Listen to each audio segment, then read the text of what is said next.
One of the more interesting conversations that has popped up on hockey Twitter the past few days has stemmed from the Jeff Petrie acquisition for Detroit. As you can imagine, there were some pretty strong opinions about this deal from people outside the Red Wings market, and at face value, it's sort of understandable to see where everybody is coming from.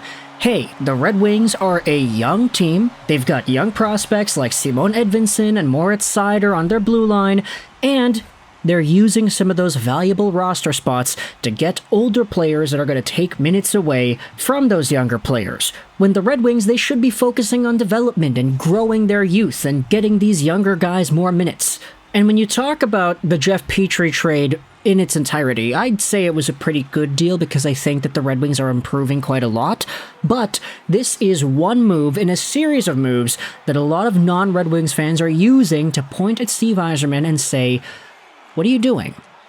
Take a look at this tweet that was made by Patrick Bateman. Oh my goodness, I not Bateman. No, this ain't no American Psycho Sigma stuff going on here. No, Patrick Bacon.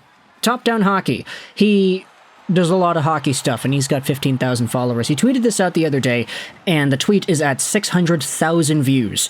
Steve Yzerman being a top GM in Tampa for about a decade, and then immediately being terrible in Detroit, is a sign that GM performance is more heavily influenced by luck and external factors like ownership, scouting, geography, etc. than most of us care to admit. And it's easy to say, wait a minute, Steve Yzerman in Tampa, yeah, he started out that team, he inherited some good players, he got some other good players, and then Julian Breezeball was the guy to take them over the edge. A further reply comment thread goes even deeper into this idea. Sorry, honest question, how has Steve Yzerman been terrible given the lack of lottery luck in the situation he inherited? The lack of lottery luck did not force him to acquire Ben Sherratt, Andrew Kopp, Justin Hall, Jeff Petrie, etc. You then have another reply saying this, we'll give you Sherratt, maybe even Hall, but you can't just lump the rest in there. Kopp is fine and Petrie is fine. These are just players until the kids develop, and to be more complete during. Everyone overthinks this stuff so much, and every move has to be perfect.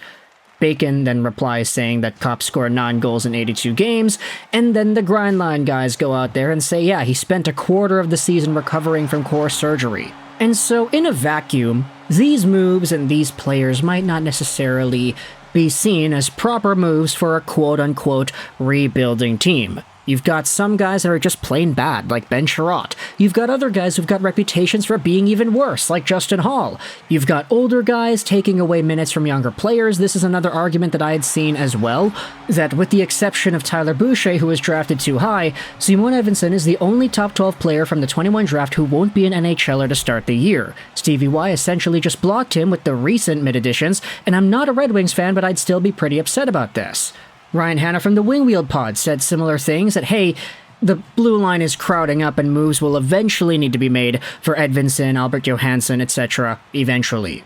And this is where things get a bit sour, because all these conversations, these acquisitions of mid-defensemen, you're taking away minutes from young guys, they've sort of culminated into this narrative that's built up, saying that Stevie Y is a quote-unquote bad GM.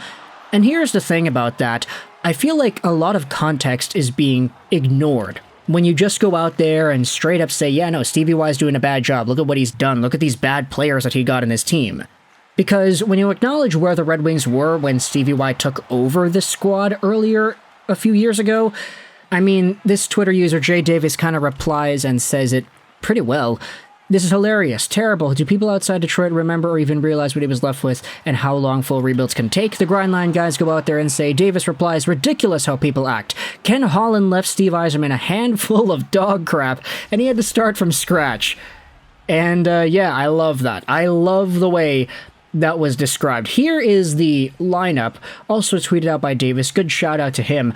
But he tweeted the 2019 roster versus the 2024 roster, and you could see that sure, there are some guys that are still here. Larkin's still here, and just kidding, I mean, it's just Dylan Larkin, everybody else is gone. But look at this 2019 team. Bertuzzi, Mantha, okay, they're good players, they got traded away, they got extra stuff in return, nice. Fabry, Filppula, Helm, Zadina, Franz Nielsen, Sam Gagne, Perlini, Abdelkader, Timashov. I mean, sure, some of these guys were better before, but in 2019, yeah, a lot of them were closer to retirement than they were to being good. On their decor, Filip Hronek, okay, traded away for a lot of stuff. Chalowski, Daly, Bowie, Nemeth, DeKaiser. I mean, this is not a good team. And you look at the prospects the team had as well. 2019, so this is right around the time that Seider was drafted, and a little bit earlier than that you had Zadina and Rasmussen as well. Rasmussen took a long time to actually become good, but he was in the system. The bottom line, though, is the Red Wings in this time frame sucked. They were so bad. They were the last place team in the 2019-20 season, only to get absolutely cucked by the draft lottery and slip from first all the way to fourth. Now, maybe that was a blessing because taking Alexis Lafreniere instead of Lucas Raymond probably would have doomed the franchise even more, but there's been such a bad track record of lottery luck for this Red Wings team, and you still have the other journeys that you have to go through when it comes to rebuilding a franchise. And part of that comes with finding players to play in your lineup during these transitory years. At the end of the day, Jeff Petrie makes the team better, and if you look at this team, on paper, they're much better on their blue line than they were last year. Say what you want about Justin Hall, say what you want about Ben Sherratt, this team is better. And the additions of Gostisbehere, I feel like that's a really underrated one. Jeff Petrie is also an underrated one too. I think a lot of people are hating on Jeff Petrie just because he's 35 years old. Like, bro, just 2 years ago, he was the number one defenseman essentially on a Canadiens team that went to the finals. And I know Shea Weber was there, but Weber didn't play first-line power play. Petrie did. And on the other hand, you have a contract in Petrie that is so cheap, $2.3 million a year for a guy that might be able to get 30 to 40 points. Like, it kind of boggles my mind why people are saying this Petrie acquisition is a bad deal. Sure, if you combine it with Sherratt and Hall, you could say these guys take away minutes from Johansson, from Edvinsson. That's fine. That makes a lot of sense. But there are a lot of games to be played, and there's a lot of time left before these games actually start. So we'll see if Steve Yzerman has more tricks up his sleeve to form a roster that's compliant with actually having talented players who can score points at cheap cap hits, and the young guys too.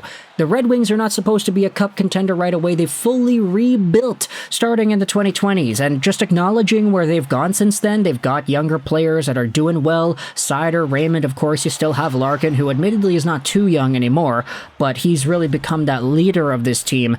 This entire narrative that Stevie Y is not doing well is kind of hilarious, not gonna lie. There also were a few conversations on the Red Wings subreddit talking about this as well. Hey, why are people talking about Yzerman like he's the worst thing to happen to Detroit? And a lot of Red Wings fans are sort of saying the same thing, that yeah, a lot of these comments are coming from people that aren't really Red Wings fans. I don't really think anybody in the Michigan area is saying any of this stuff.